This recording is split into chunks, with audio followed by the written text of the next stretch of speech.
앞뒤로 인사합시다. 사랑하고 축복합니다.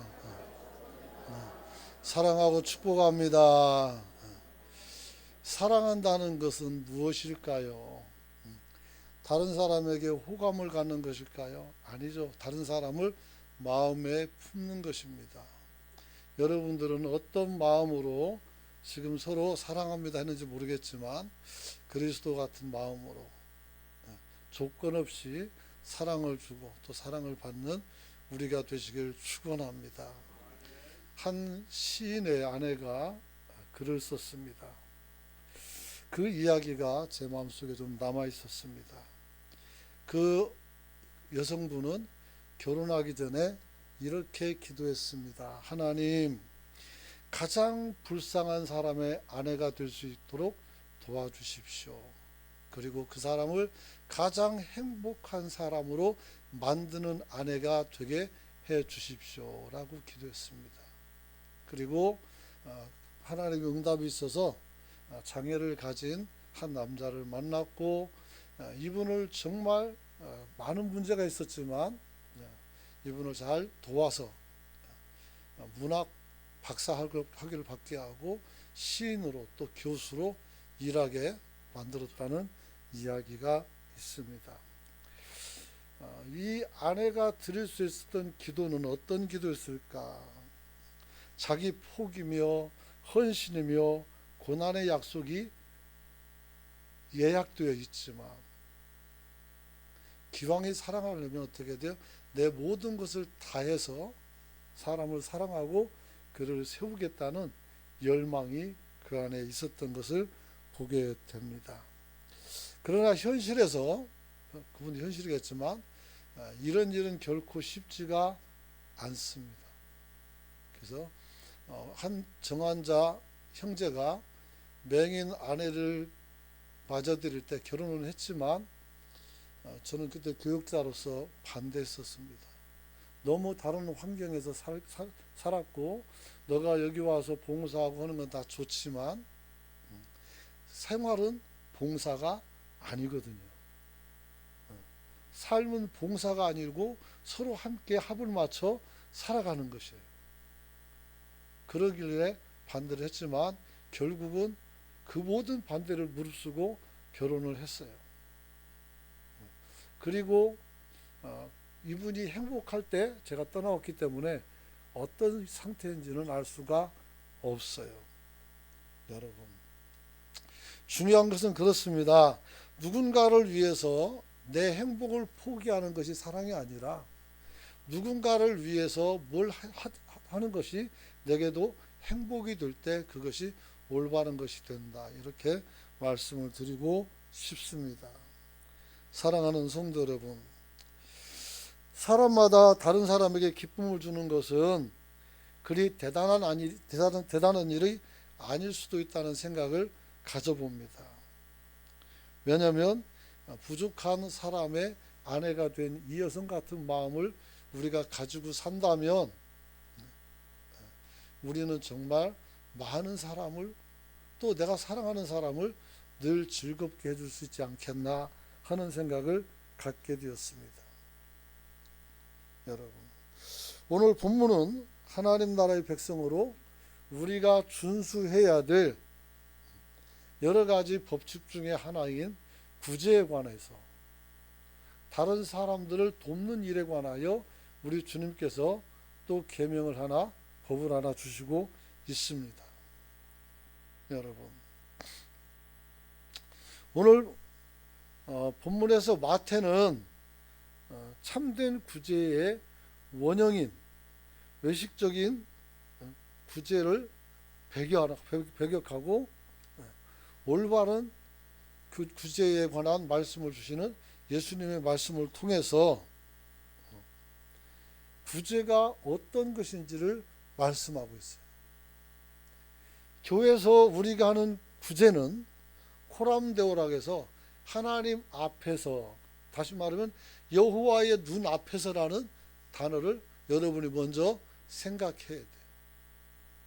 내가 자원하는 마음으로 내가 즐거워서 내는 것도 있지만 그것일지라도 이것이 하나님의 눈앞에서 합당하고 선하고 옳은 것인가를 우리는 생각할 수 있어야 됩니다. 그냥 막 내놓는다고 해서 구제가 아니에요. 그래서 우리는 하나님 앞에서 올바르게, 그래서 그것이 신앙의 동기가 되고 그것이 구제의 동기가 되고 그것이 누군가를 사랑하는 동기가 되어야 돼. 이것이 없게 되면 우리는 세상 사람과 별반 다름없는 그런 삶을 살게 되는 것입니다. 실제로 유대인들에게 있어서 구제는 매우 중요한 종교적 삶 중에 하나였습니다. 지속적으로 내려오는 중요한 관행 중에 하나가 다른 사람을 도와주는 것이었습니다. 그래서 신명기 14장 29절 보면 너희 중에 분깃이나 기업이 없는 레위인과 성중에 거류하는 객과 및 과부와 그리고 고아들이 와서 먹고 배부르게 하라 이렇게 했어요. 그러면 여호와께서 내 손으로 하는 범사에 복을 줄 것이다. 네가 그렇게 구제하는 모든 것에 복을 줄 것이다. 이렇게 말했어요. 그래서 이 사람들은 열심히 구제를 합니다.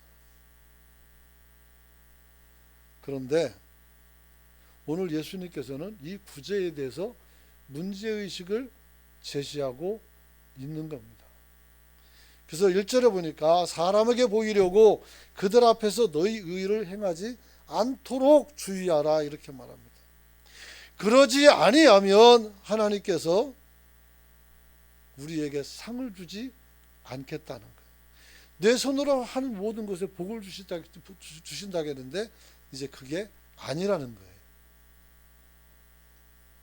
여러분, 왜 이랬을까? 그래서 예수님께서는 구제의 원형을 지금 이제 제시를 하는데 왜 이랬을까? 당시 종교적 정황이 극단주의적인 외식주의로 흐르고 있었다. 극단적으로 외식주의. 남에게 올바로 보이면 되는 거예요. 내 안에 얼마나 썩어질 것이 있는지도 생각하지 않고 내가 지금 얼마나 많이 하나님의 곁에 벗어나는지도 모르고 나는 외형적으로 나를 꾸며서 나는 완전해, 나는 온전해. 그러니까 너는 잘못됐어. 이러면서 지적질을 하는 그런 모습이 이들 안에 팽배히 있었다는 것을 말하는 것입니다. 여러분, 이는 오늘날 우리가 교회에서 경험하는 또 사회적 책임이나 또 교회 안에서의 책임들을 잘 감당은 하지만 중요한 것은 이것이 외식적인 것인지 아니면 내면의 깊은 곳에서의 사랑이고 하나님의 은혜를 통해서 실행되는 것인지 우리는 살펴볼 수가 있습니다. 하나님이 발로가 되고 신앙이 발로가 되지 않은 모든 구제나 헌신은 결국은 우리에게 무의미한 것이죠. 그래서 오늘 주님께서는 우리에게 똑같은 말씀을 주고 있는 것입니다. 사람에게 보이려고 그들 앞에서 너희 의를 행하지 않도록 주의하라 그랬어요. 행하지 말아라 그것이 아니라 주의하는 거예요. 하긴 하되 조심하라 그 말이에요. 그러면 어떤 걸 조심해야 되는가? 우리는 그걸 봐야 돼요. 그 첫 번째가 뭐냐면 우리가 하나님 앞에 의를 드러낼 때 선행을 할 때 누군가를 도울 때 또 기도할 때 다 똑같아요. 우리는 형식적인 것보다 목적에 더 충실해야 된다 이렇게 말할 수 있어요. 한번 따라서 합시다. 형식적인 것보다 본질에 충실해야 된다. 본질은 목적이에요. 목적. 우리가 여기 와서 예배를 같이 드려요. 우리가 함께 찬송해요. 기도해요. 말씀을 듣고 있어요. 그런데 그냥 앉아서 듣는 척을 하는 것인지 아니면 정말 열심히 듣고 예배에 열심히 참여하는지 우리가 이것을 조심하라는 얘기예요. 집에서 먹다만 복숭아 생각하지 말고 오늘 여기서는 하나님의 은혜만 생각하고 갈급한 마음으로 우리가 말씀을 들을 때 우리에게 큰 은혜가 있을 줄 믿습니다. 믿습니다. 여러분. 그래서 하나님께서는 사람에게 보일이 오고 너희의 의를 행하지 않도록 주의하라 했어요. 왜냐하면 하나님의 상급이 없기 때문에. 우리가 행하는 모든 일이 하나님이 기뻐하고 하나님이 좋아하는 일이고 하나님이 우리에게 복을 주실 수 있는 행위들을 여러분이 행할 수 있기를 축원합니다. 그런 거죠. 여러분, 주님께서 우리의 선행이 실현될 때 외식적인 것보다 목적에 충실하기 위해서 주님은 구제에 대해서도 은밀하게, 기도에서도 은밀하게 할 것을 요구하고 있습니다. 우리가 오른손이 하는 것을 왼손이 모르게 하라는 말씀도 있어요. 어떻게 모릅니까? 내 몸인데. 습관화되고 우리가 늘 그렇게 살면 그렇게 될 수도 있겠죠. 여러분, 왜 그랬을까요? 그것은 선한 일들을 함으로써 우리 안에 스스로 자랑하고자 하는 마음들이 어느 순간에 생겨버리게 되기 때문에. 처음엔 안 그렇죠. 그러나 어느 정도 시간 지나면 어떻게 돼요? 우리가 점점 이것이 무뎌지는 거예요. 그리고 내가 남을 도울 수 있다는 이 감격보다는 내가 뭔가 가지고 있어서 너희들에게 은전을 베푸는 것이다, 이렇게 생각할 수도 있다는 거죠. 그래서 예수의 제자가 되려면 어떻게 하라겠어요? 한 청년에게 말하기를 너에게 재산이 많이 있으니 그것을 가져다가 팔아버리라 했어요. 그리고 그것을 다른 사람들에게 다 나누어 주고 너는 나를 쫓으라, 이렇게 말했단 말이에요. 그런데 이 청년이 그러지 못했죠. 계명은 지켰어요. 하나님의 말씀대로 살았어요. 그러나 그것이 외형적이지 내면적이지는 않았어요. 만약에 내면적으로부터 내가 정말 영생을 얻고 그리스도 안에 영생이 있다는 것을 믿었다면 그깟 놈의 재산이 뭐가 중요하겠어요? 여러분들 재산 개도 안 물어가요. 아세요? 개들은 그거 쓸 줄 모르니까 안 물어간다고. 그걸 거기에 온 마음을 담고 있으니까 교만해지는 거예요. 왜요? 그걸로 많은 일을 할 수 있거든요. 근데 그것이 하나님의 선함이 묻어나는 거냐, 그렇지 않는 거냐 하는 것이 굉장히 중요한 것이죠. 또한 선한 일을 함으로써 자신을 구제 대상이나 자신처럼 선행을 못하는 사람들, 이런 사람들보다 내가 더 훌륭한 사람이라고 착각을 하기 시작합니다. 우리는 전부 다 하나님의 형상으로 만들어진 하나님의 자녀인 줄 믿습니다. 세상은 다 계급이 있어요. 급이 있어요. 하지만 하나님 나라에는 그게 없어요. 이 세상의 계급은 필요해요. 질서를 위해서. 그러나 이것이 천국까지 가서 그 질서가 유지되는 것은 결코 아니라는 거. 우리는 기억해야 돼요.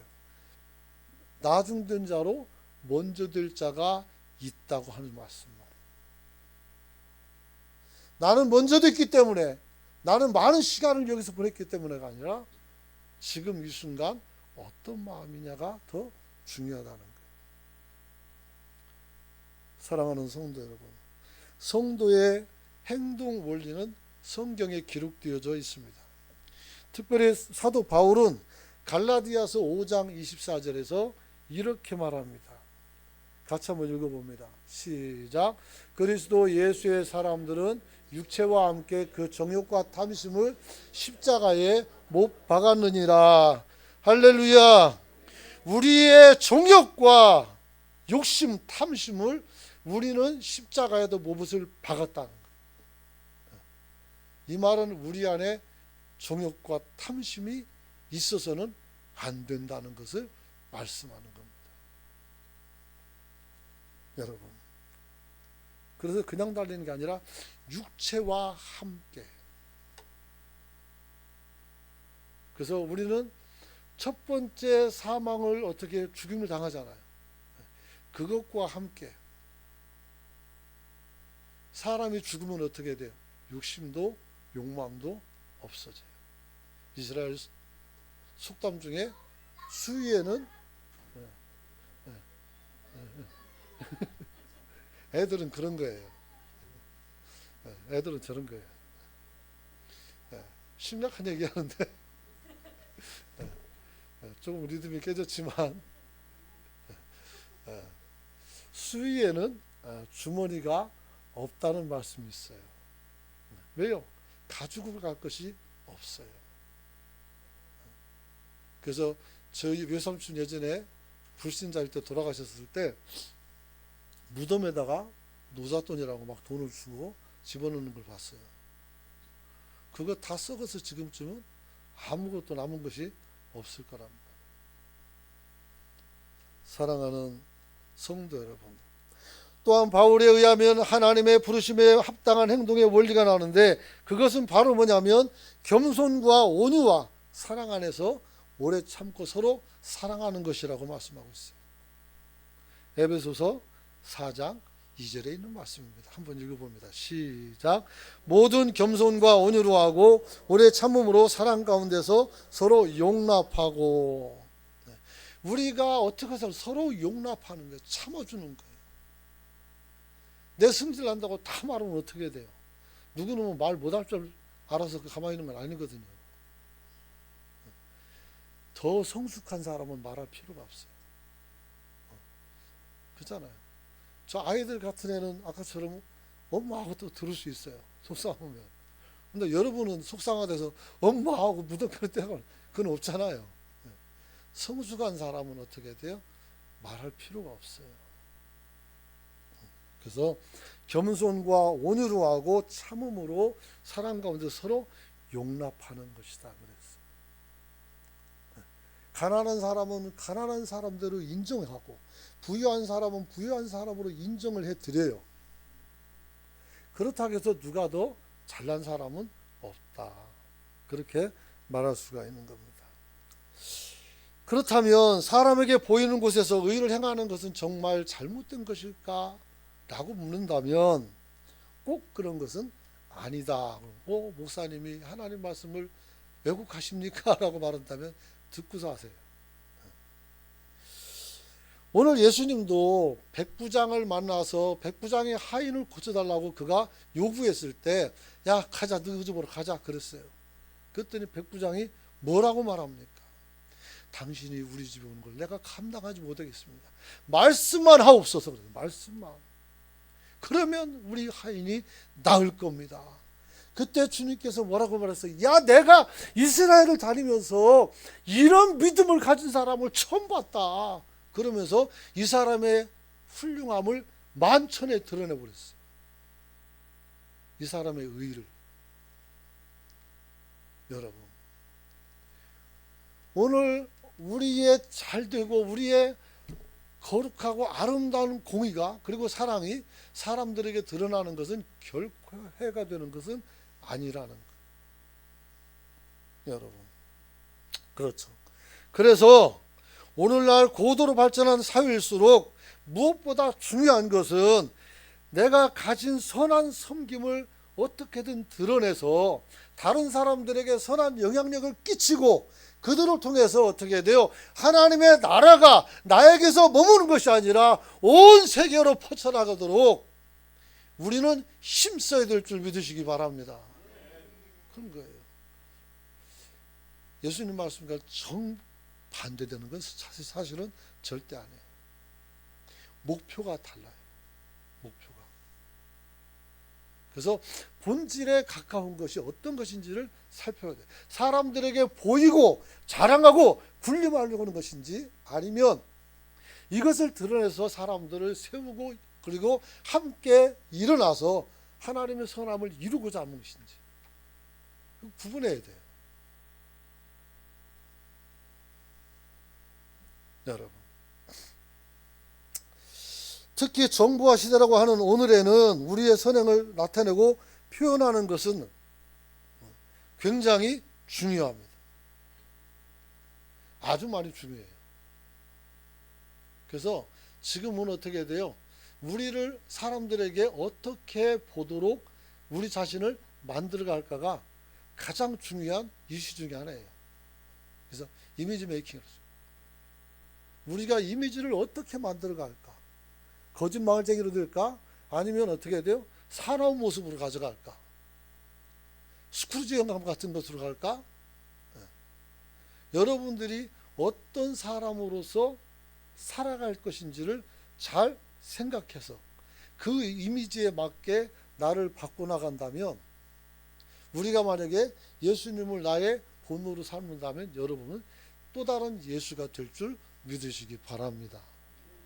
그런 거예요. 여러분, 그런 의미에서 세상은 모두 좋은 곳은 다 자랑할 것이 많은 곳이에요.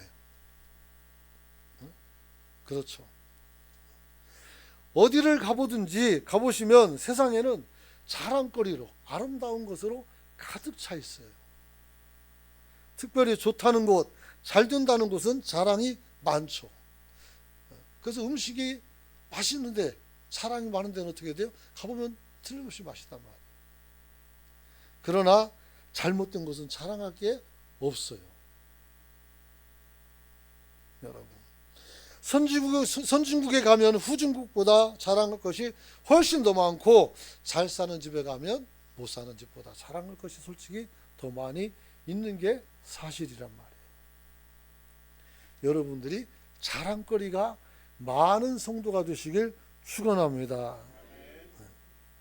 여러분, 그럼에도 불구하고 주님께서는 왜 우리에게 사람에게 보이려고 의를 행하지 말라 이렇게 말씀하는 겁니까? 그것은 외형보다 아까 말씀드린 것처럼 본질에 더 충성하라는 말이에요. 그래서 제가 사람들에게 자랑하는 그 부분은 그 본질에 충성한 것이에요.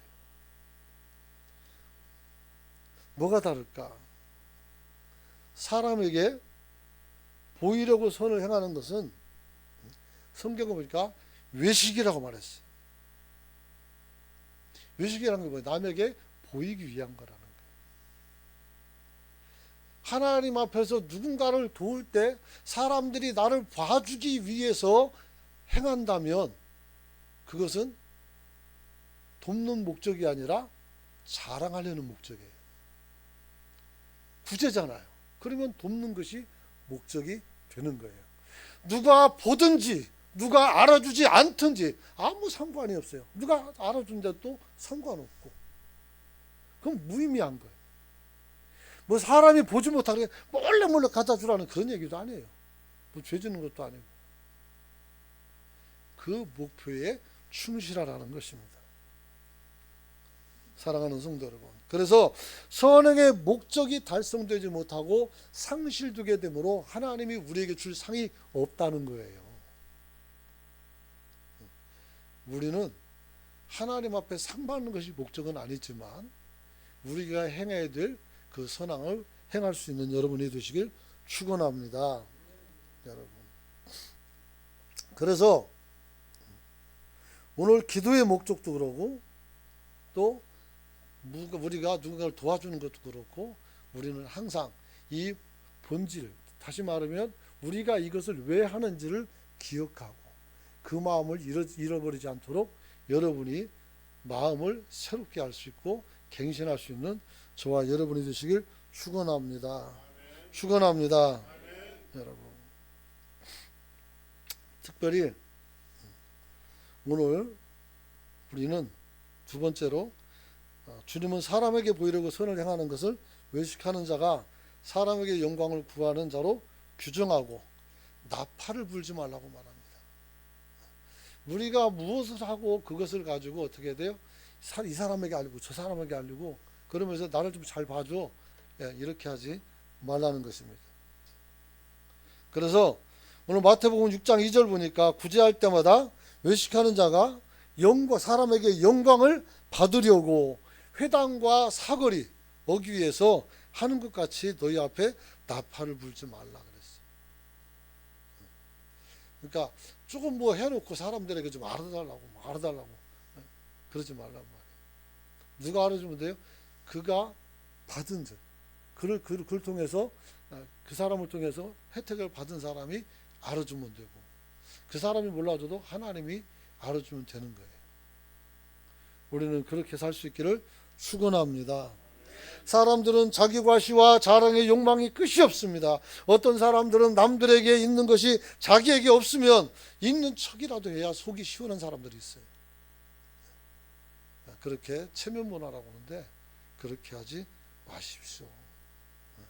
우리가 할 수 있는 만큼만, 여러분이 감당할 만큼만 여러분이 시작하면 나중에는 더 많이 할 수도 있는 거예요. 하지도 않으면서 말만 많은 사람들은 어떻게 남 하는 거 가로막혀 말하는 거예요. 하나도 도움이 안 돼요.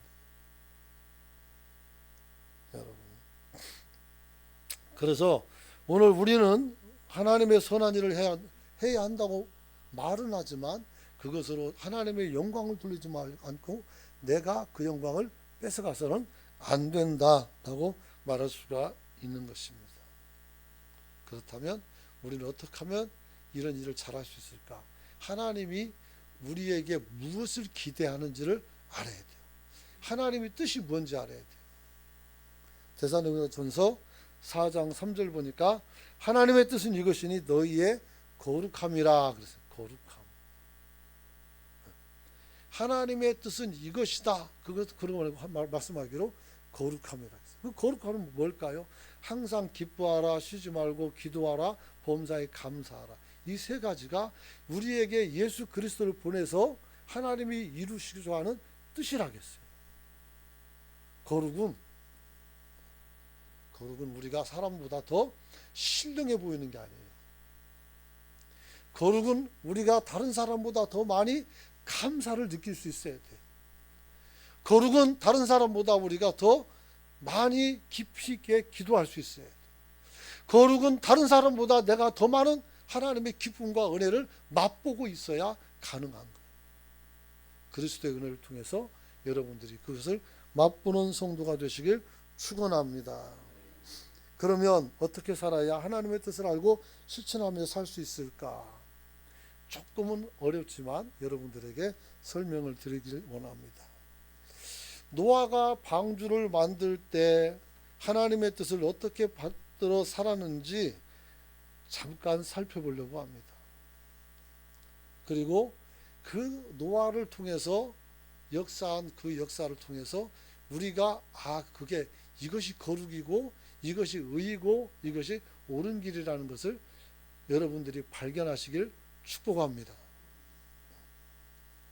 여러분, 노아가 방주를 지으라는 하나님의 말씀을 들었을 때 어떻게 반응했을까요? 그는 즉각적으로 반응을 했어요. 그래서 방주를 지었어요. 근데 성경에 나와 있지 않지만 노아가 가졌을 법한 두 가지 질문이 있어요. 그게 바로 뭐냐면, 지금 내가 하나님의 명령을 따라서 방주를 짓는데 동물들 종류대로 몇 마리씩, 그리고 우리 가족만 살아남는다는 이 사실 앞에서 과연 하나님의 이 역사가 합리적인가? 그리고 한목적적인가? 합리적인가라는 것을 우리 이성으로 판단했을 때 옳은 것인가? 한목적적이라는 것은 지금 이 일을 진행하는 것이 과연 옳은 것인가 하는 것입니다. 노아가 그걸 어떻게 정립할 수 있겠습니까? 사실은 우리가 하나님이 하는 일을 어떻게 판결할 수 있겠습니까? 하지만 나 홀로 살아남는 상황에서 지금 여기 있는 사람이 다 죽어나간다면 나는 어떤 마음을 가져야 될까? 우리는 노아 방주를 맨날 읽지만 단 한 번이라도 그들의 죽음과 그들의 눈물과 그들의 외침이나 비명을 생각해 본 적이 있습니까? 그럴 필요가 없었죠. 왜? 우리는 살아난다는 확신이 있긴 해. 그런 거죠. 또 우리에게 또 그런 일이 없을 것이고. 하지만 심판이 있잖아요. 그러면 또 믿는 자는 살지만 그렇지 않은 자는 또 죽임을 당하겠죠. 2차 사망을 경험하게 되겠죠. 또 홍수 이후에 땅에 남겨질 수많은 사람들과 짐승들이 이 아름다운 세상이 사라지는 것을 어떻게 해요? 그냥 바라보고 있어야 되는 이 노아에게 그 마음은 기쁨으로 가득 찼을까? 슬픔으로 가득 찼을까? 아무도 알 수가 없어요. 그러나 분명히 하나님께서 무지개 언약을 주는 과정 속에서 보면 내가 다시는 물로서 세상을 심판하지 않겠다라고 말씀했어요. 이 말은 그 사람들의 비명과 그 사람들의 억울함들과 그리고 그 사람들의 잔혹하게 죽어가는 그 모습들을 하나님이 보셨고 노아도 느끼고 있기 때문에 다시는 이 물로서는 세상을 심판하지 않겠다라고 약속해 주신 거예요. 아멘하면 복 받을 것 같아요. 네. 너무 집중을 해가지고 뭘 해야 되는지 모르고 있어요. 네. 그렇죠. 여러분, 저는 늘 여러분들에게 말씀할 때, 신앙생활할 때 가장 좋은 자세는 무의식 가운데서 이러는 것이 아니라 우리의 지정의를 통해서 인격적 순종으로 우리가 하나님 일을 하라고 저는 늘 말씀하고 있어요. 실제로 우리가 하나님께서 우리에게 온 마음을 다하여 뜻을 다하여 성품을 다하여 그게 지정이란 말이에요. 이것을 통해서 우리가 하나님의 일을 할 것을 늘 요구하고 있어요. 이 요구에 부응하는 저와 여러분이 되시길 축원합니다. 여러분, 오늘 이런 합리성, 이런 타당성을 바라보면서 노아는 무의식적 순종하는 게 아니에요. 그들의 아픔과 현상을 눈으로 다 목격한 거예요. 아셨습니까? 예수님께서 우리 죄를 짊어지면서 십자가 위에서 바라본 것들이 뭡니까? 이 정말로 철없고 생각이 없고 정말 하나님이 만들어 놓은 창조물로서의 그 영민함은 다 사라져버리고 짐승처럼 살아가고 있는 이런 사람들을 바라보면서 탄식하는 거예요. 그래서 십자가에서 무슨 말이에요? 아버지여, 지금 저들은 자기가 무슨 짓을 하는지 모르고 있습니다. 얼마나 이 답답한 일입니까? 우리는 이 음성을 귀에 담아둬야 돼요. 여러분, 그는 아주 명석하고 맑은 이성과 의지를 통해서 하나님의 말씀을 철저히 순종하면서 방주에 올라갔어요. 어떻게 그럴 수 있을까요? 저 남겨진 사람들은 어쩌라고? 한 사람의 영혼이라도 더 건져야 돼요. 신들러처럼 자기 금배지 하나 보면서 이걸 팔았다라면 10명이 더 살릴 수 있었는데 그렇게 우는 게 더 인간적이잖아요. 그렇잖아요. 하나님께서는 자신을 통해서 무엇을 하실지 노아는 알고 있었어요. 그를 통해서 다시 이 세상에 사람이 편만하게 만들어서 지금 오늘 우리가 이 자리에 앉아 있는 거란 말이에요. 그런데 우리는 심판을 까마득히 잊어버리고 살아요. 그러지 않기를 축복합니다. 여러분, 노아는 창세기 6장에 보면 주님께서 그때 당시 일을 표현해 놨어요. 6장 5절부터 보면 여호와께서 사람의 죄악이 세상에 가득함과 그 마음으로 생각하는 모든 계획이 항상 악할 뿐임을 보시고, 항상 악하다는 거. 뭘 해도 다 외식하는 사람처럼 겉만 번드르르 하고 속은 다 썩어가고 있다는 거죠. 여러분, 그래서 내가 하나님께서 이 사람은 지으심을 한탄하시고 내가 이들을 지면에서 다 쓸어버리겠다라고 결정을 했어요. 하나님의 결정에 우리는 옳고 그름을 따질 수가 없어요.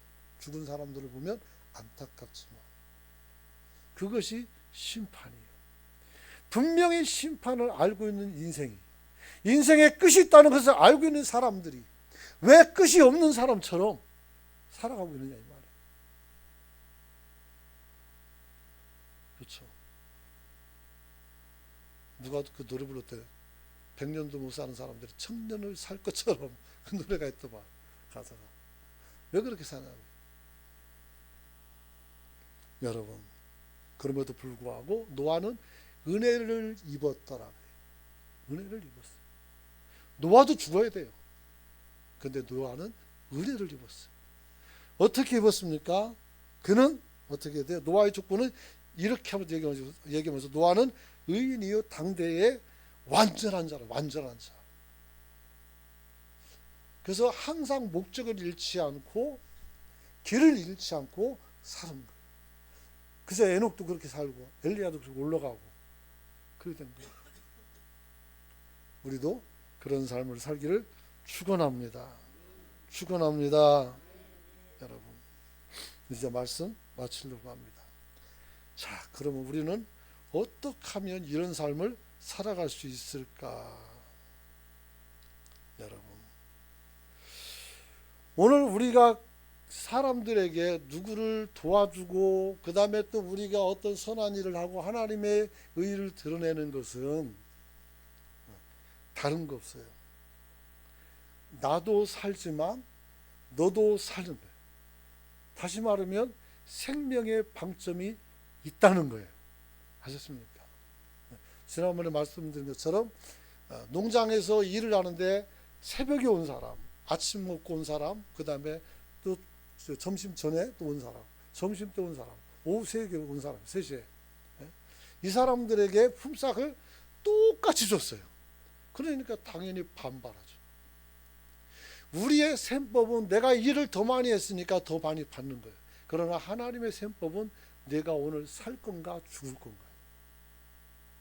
그들을 살리길 원하는 것이죠. 오늘도 마찬가지예요. 우리의 구제가 우리가 잘난 것을 자랑하는 거고 내가 돈 많은 것을 자랑하는 것이 아니라 오늘 우리가 죽어가는 사람들을 내가 살려서 그로 하여금 하루 더 시간을 벌고 열흘 더 시간을 벌고 이들이 또 하나님 앞에서 잘 성장해서 나같이 또 사람을 살리는 사람이 되길 원하는 마음. 그래서 하나님 나라가 확장되는 마음, 그 마음이 우리 마음에 되어질 줄 믿으시기 바랍니다. 여러분, 생각해 보십시오. 성경에는 좋은 일하고도 이름이 드러나지 않은 사람이 많이 있어요. 사도들조차도 그분들이 이름이 잊혀졌어요. 다데오, 그 다음에 유다와 작은 야고보, 이런 사람들은 하도 이 기록이 안 나오니까 알려지지 않은 사도라고 불렸어요. 그렇다면 이 사람들이 그러면 사도 역할을 안 했을까? 아니죠. 했죠. 그늘진 곳에 가서 남들이 보이지 않은 그곳에서. 그게 바로 우리가 오른손이 행한 것을 왼손이 모르게 하는 거예요. 아무도 가지 않은 그곳에 그들이 가는 거예요. 도마 얘기가, 물론 도마 행전의 책이 있지만 지금 아시아의 저쪽 동쪽에 있는 사람들에게, 서쪽이죠. 서쪽에 있는 사람들에게 무슨 의미가 있겠어요? 우리한테 의미가 있지만 여러분, 이제 우리는 하나님 앞에서 이제 우리가 우리 자신을 드러내는 것이 아니라 어떻게 돼요? 우리가 은밀하게, 충성되게, 그리고 우리가 사람들에게 각성하여 목적을 잃지 않고 우리가 살아간다면 하나님께서 저와 여러분들에게 너 상급이 끝났다, 그것이 아니라 상급이 있음을 알려주는 줄 믿으시기 바랍니다. 그래서 우리는 한번 기도하길 원합니다. 우리 삶의 자세는 섬김입니다. 섬김. 오늘 예수님께서도 이 땅에 오신 이유는 섬김을 받기가 아니라 섬기려 이 땅에 오셨다고 했어요. 우리도 똑같아요. 성도의 목표는 섬김이에요. 섬김. 그래서 우리는 어떤 마음으로 섬길까? 내가 감당해야 될 사명이기에 너무나도 당연한 것이기에 알아주든 안 알아주든 보이든 안 보이든 내가 하는 그 일만 성실히 할 수 있기를 축원합니다. 그렇게 해달라고 우리가 주님 앞에 통성으로 기도하길 원합니다. 주여 은혜와 사랑을 감사를 드립니다.